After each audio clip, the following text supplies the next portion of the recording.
हिचं वैशिष्ट्य काय? ती उत्पन्न कमी देते वगैरे ठीक आहे, पण वैशिष्ट्य काय?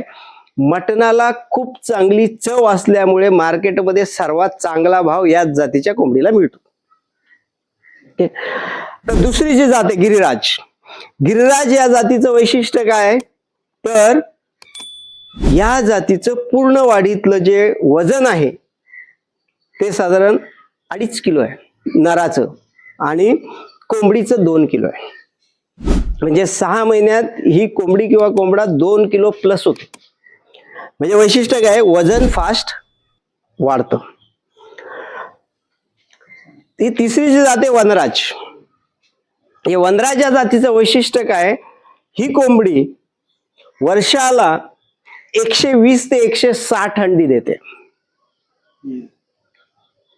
म्हणजे अंडी जास्त देणं हे या कोंबडीचं वैशिष्ट्य आहे. असेल म्हणजे हे कुठले? फायटर कोंबडे. या कोंबडीचं वैशिष्ट्य काय?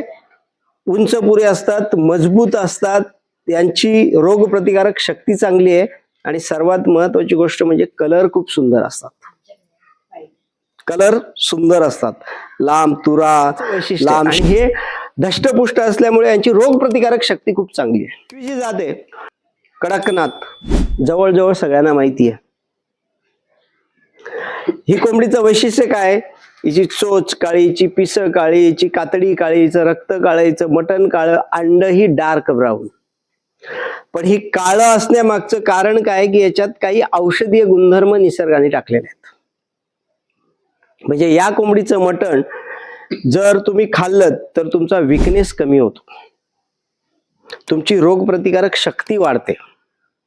हे औषधीय गुणधर्मांमुळे पॉसिबल आहे.